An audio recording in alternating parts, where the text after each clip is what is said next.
Құрметті депутаттар, аудандық мәслихаттың бүгінгі кезектен тыс 44 сессиясына мәслихаттың 7 депутатынан 5 депутат қатысып отыр, 2 депутат қатыспады, себеп жағдайлар бар. Сессияны ашу дауысқа саламын. Сессия ашылсын деген депутаттар қол көтеріңіздер.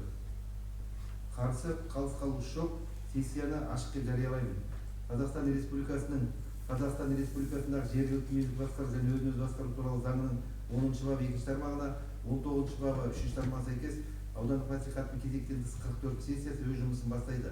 Қазақстан Республикасындағы жергілікті мемлекеттік басқару және өзін-өзі басқару туралы заңының 11-ші бабы негізінде кезектен тыс сессияға аудан әкімінің орынбасары Ралла Нұрланұлы, аудандық экономика және қаржы бөлімінің бюджеттік жоспарлау бойынша бас маманы Мөлдір Мерекеқызы Майылханова, ауыл округ әкімдері қатысып отыр.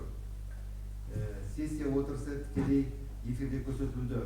Құрметті депутаттар, аудандық мәслихаттың бекітілген жұмыс жоспарына сәйкес сессияның күн тәртібіне енгізілген мәселелер тұрақты комиссия отырысында қаралып, талқыланып, кезектен тыс сессияға шығаруға мақұлданды. Атап айтқанда, бірінші Күршім аудандық мәслихатының 24 жылғы 25 желтоқсандағы Абай ауылдық округінің 25-27 жылдарға арналған бюджет туралы нөмір 32 шешімі. Екінші Күршім аудандық мәслихатының 24 жылғы 25 желтоқсандағы Балыш ауылдық округінің 25-27 жылдарға арналған бюджет туралы шешім өзгерістері туралы. Үшінші Күршім аудандық мәслихатының 24 жылғы 25 желтоқсандағы Күршім ауылдық округінің 25-27 жылдарға арналған бюджет туралы нөмір 32-4 шешім өзгерістері туралы. Төртінші Күршім аудандық мәслихатының 24 жылғы 25 желтоқсандағы Қалыпты ауылдық округінің 25-27 жылдарға арналған нөмір 32-5 шешім өзгерістері туралы. Бесінші Күршім аудандық мәслихатының 24 жылғы 25 желтоқсандағы Құйған ауылдық округінің 25-27 жылдарға арналған бюджет туралы нөмір 32-6 шешім өзгерістері туралы. Алтыншы Күршім аудандық мәслихатының 24 жылғы 25 желтоқсандағы Маралды ауылдық округінің 25-27 жылдарға арналған бюджет туралы нөмір 32-7 шешім өзгерістері туралы. Жетінші Күршім аудандық мәслихатының 24 жылғы 25 желтоқсандағы Сарыөңір ауылдық округінің 25-27 жылдарға арналған бюджет туралы нөмір 32-8 шешім өзгерістері туралы. Осы барлық өзгерістер туралы баяндайтын Мөлдір Мерекеқызы Майылханова, аудандық экономика қаржы бөлімінің бюджет жоспарының бас маманы. Күн тәртібін, құрметті депутаттар, күн тәртібін екі дауысқа саламын. Кім қолдайды? Қарсы, қалыс қалушы жоқ, күн тәртібі бекітілді. Сессияны жүргізу регламентті бекіту қажет. Мәселелер бойынша баяндамашыға 5-7 минуттан, анықтама хабарламалар 3 минуттан. Дауысқа саламын. Қарсы, қалыс қалушы жоқ, регламент бекітілді.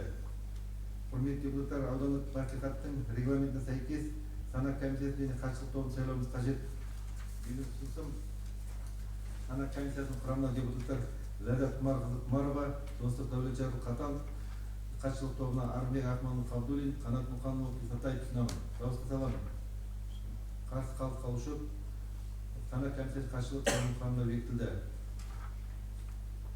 Күн тәртібіндегі мәселе бойынша, бірінші мәселе бойынша, Күршім аудандық мәслихатының 24 жылғы 25 желтоқсандағы Абай ауылдық округінің 25-27 жылдарға арналған бюджет туралы нөмір 32-2 шешіміне өзгерістері туралы сөз аудандық экономика қаржы бөлімінің бюджет жоспарлау бойынша бас маманы Мөлдір Мерекеқызы Майылханова беріледі.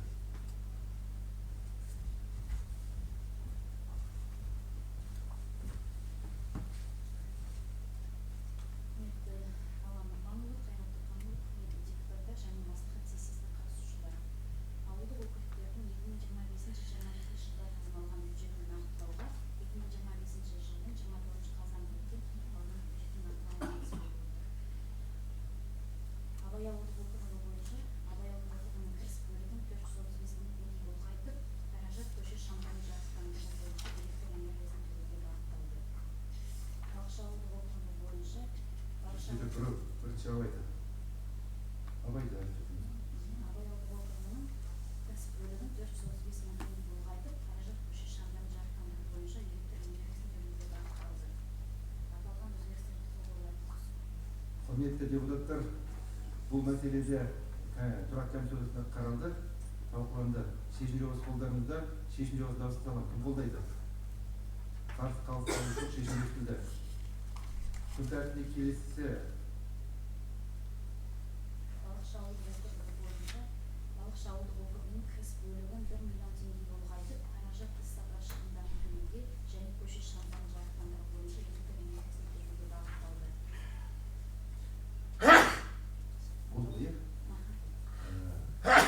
тұрақты комиссияда бұл мәселе жан-жақты қаралып талқыланды. Шешім жобасы қолдарыңызда. Шешім жобасы дауысқа кім қолдайды? Қарсы қалыс жоқ. Шешім бекітілді. Күн тәртібіндегі келесі мәселе Күршім аудандық мәслихаттың 24 жылы 23 желтоқсандағы Күршім ауылдық округінің 25-27 жылдарына арналған бюджет туралы шешім өзгерістер туралы сөз аудандық экономика және қаржы бөлімінің басшысы бюджет жоспарлау бойынша бас маманы Мөлдір Мереке Майылханова. Күршім ауылдық округі бойынша Күршім ауылдық округінің кіріс бөлігін 8 миллион теңгеге ұлғайтып, қаражат көше шамдарын жарықтандыру бойынша электр энергиясын төлеуге бағытталды. Депутаттар аталған өзгерістер туралы Құрметті депутаттар, бұл мәселе және тұрақты комиссиясында отырысында қаралды, талқыланды. Дауысқа саламын. Шешім жобасын кім қолдайды? Қарсы қалыс жоқ. Шешім бекітілді. Күн тәртібіндегі келесі мәселе Қалалық ауылдық округінің 25-27 жылдарына арналған бюджет туралы нөмір 32-ді 5 шешім өзгерістер туралы сөз аудандық экономика және қаржы бөлімінің бюджет жоспарлау бойынша бас маманы Мөлдір Мереке қызы Майылханова. Қалалық ауылдық округі бойынша Қалалық ауылдық округінің кіріс бөлігін 500 мың теңгеге ұлғайтып, қаражат іс-сапар шығындарын төлеуге бағытталды. Аталған өзгерістерді қолдауларыңызды сұраймын. Құрметті депутаттар, бұл мәселеде тұрақты комиссияда қаралды, жан-жақты талқыланды. Шешім жобасы қолдарыңызда. Шешім жобасын дауысқа саламын. Кім қолдайды? Қарсы қалыс жоқ. Шешім бекітілді. Күн тәртібіндегі келесі мәселе Күршім аудандық мәслихатының 24 жылғы 23 желтоқсандағы Қиған ауылдық округінің 25-27 жылдарына арналған бюджет туралы нөмір 32-ді шешім өзгерістер туралы сөз аудандық экономика және қаржы бөлімінің бюджет жоспарлау бойынша бас маманы Мөлдір Мереке қызы Майылханова. Қиған ауылдық округінің кіріс бөлігін 600 мың теңгеге ұлғайтып, қаражат іс-сапар шығындарын төлеуге бағытталды. Аталған өзгерістерді қолдауларыңызды сұраймын. Құрметті депутаттар, бұл мәселе тұрақты комиссия отырысында қаралды, талқыланды. Шешім жобасы қолдарыңызда. Шешім жобасын дауысқа саламын. Кім қолдайды? Қарсы қалыс жоқ. Шешім бекітілді. Күн тәртібіндегі келесі мәселе Күршім аудандық мәслихатының 24 жылғы 25 желтоқсандағы Маралды ауылдық округінің 25-27 жылдарына арналған бюджет туралы шешім өзгерістер туралы сөз аудандық экономика және қаржы бөлімінің бюджет жоспарлау бойынша бас маманы Мөлдір Мереке қызы Майылханова. Маралды ауылдық округінің кіріс бөлігін 300 мың теңгеге ұлғайтып, қаражат көше шамдарын жарықтандыру бойынша электр энергиясын төлеуге бағытталды. Аталған өзгерістерді қолдауларыңызды сұраймын. Құрметті депутаттар, бұл мәселеде тұрақты комиссиясында қаралды, талқыланды. Шешім жобасы қолдарыңызда. Шешім жобасын дауысқа салып кім қолдайды? Қарсы қалыс жоқ. Шешім бекітілді. Күн тәртібіндегі келесі мәселе Күршім аудандық мәслихатының 24 жылғы 25 желтоқсандағы Сарыөлең ауылдық округінің